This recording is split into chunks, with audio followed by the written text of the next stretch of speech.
first encounter with punk was probably hearing Time Bomb by Rancid on K-Rock. I love that song, and I love Rancid. And then that's how I got into Operation Ivy and Lookout Records and etc. etc. It's always set to rain, it's always set to rain, it's all shit, it's all shit.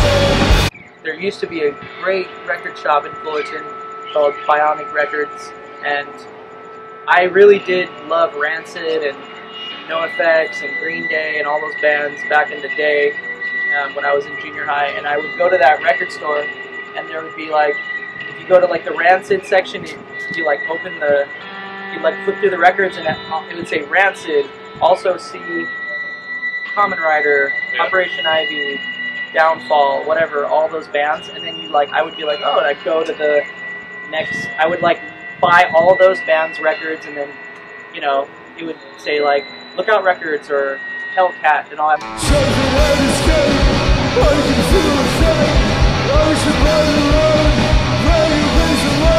Yeah, I was in a punk band called The Professionals. It was my first band. First song I ever wrote was called I Don't Want to Fall in Love.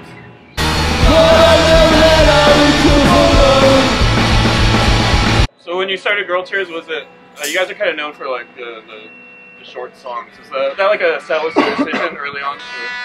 I was listening to that Ramones record, It's Alive, like the live record, and how it's, I mean, those songs aren't necessarily like 30 seconds long, but they're just played so quickly in like such quick succession after one another. And so I think I had this thing where I wanted to do a band that I wanted to write a punk record that was as fast and as, you know, sort of straight ahead as can be.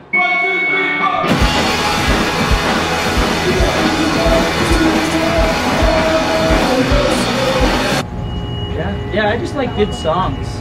I think that's another thing, is I just want to write good songs. Like, I don't care if it's punk or if it's whatever it is, as long as it's a good song.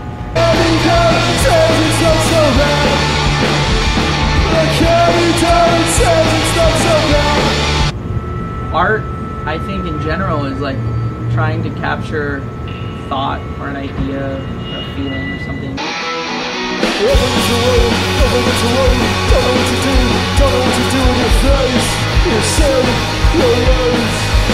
Maybe right now this is how it comes out sounding, but maybe in a year we're gonna write like an 8-minute rock opera. So desperate, so hopeless, let's take a drink and drown it out. I think, I don't know, like punk is such a huge, it's kind of like a blanket to me. Like now it's like, this is punk, that's punk, you like punk, you know, like, I mean, it started from somewhere, but now it's just become this like uncontrollable thing. So it's like, I mean, who am I to say this is what punk is? Is there like some kind of special kinship you have with like 1950s music?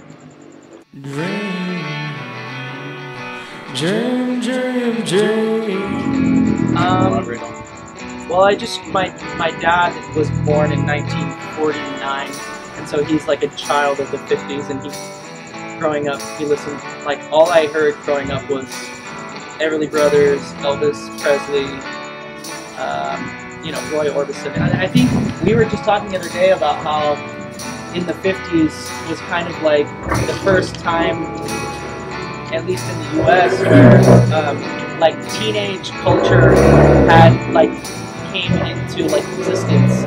The way fashion changed in the 50s. 50s was just an interesting time, I think, in America or in the world. And like before the 50s, there was like, you're a kid, you're like an elementary age kid, and then you're like an adult. And even the way kids dressed in like the 40s and before, they dressed like little adults. Yeah, they looked like they were out of the army. Yeah. But then it was the 50s was the time when I think in music, like Elvis or Roy Orbison or like Everly Brothers, like the music is just like so emotional. You know what I mean? Because I don't want to necessarily post like a psychedelic, you know, hippie flower.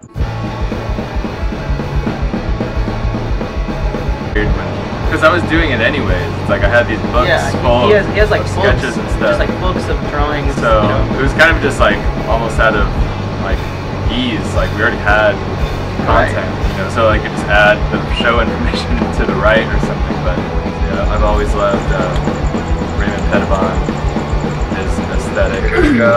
I really love Jamie Hewlett, the guy who does Gorillas and Tank Girl, all that. I really love Hernandez Brothers, Love and Rockets,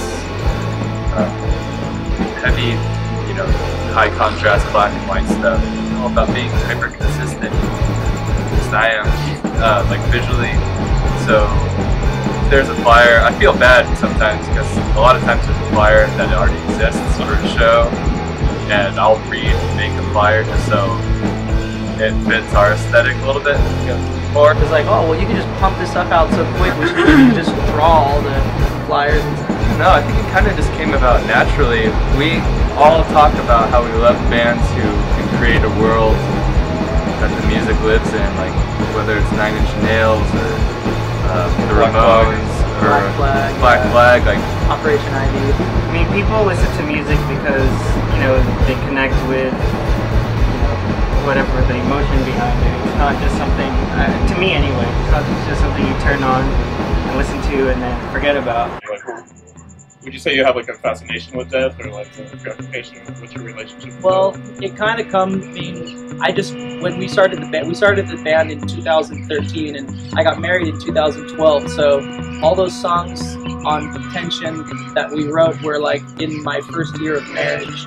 And like before I was married, I didn't really think about death that much. But when I got married and I was thinking about my life with my wife, who's I love more than anything, and I was thinking about, we talk about this all the time, about like, you know, how when you, I don't know, when you meet someone that you love and that you want to spend your life with, you start thinking about the end. At least I did. I started thinking, sort of like obsessing over like death, and how I have so much fear of, like, I have something that I care so much about now, and it frightens me to lose it. So I think that's where that obsession with started thinking about death all the time. So I was really scared of losing the thing that I love the most, or even more so thinking about my wife passing away. That, you know, it's scary. So yeah. Would you say on this next album that theme continues? Kind of. There's a lot about marriage, but not so much like. There's a lot about like right and wrong, and kind of like struggling with doing the right thing as a married man. Sometimes it's not as black and white as you think when you're, at least for me, at least when I was young, and you know, you just think like, well, don't cheat on your wife and then you're good. But it's not as simple as that. I mean, there's a lot that goes in. Marriage is a complicated thing, and there's a lot that goes into a marriage. And so for me, you know, it's that on the new album, there's a lot of like struggling with what's right and what's wrong.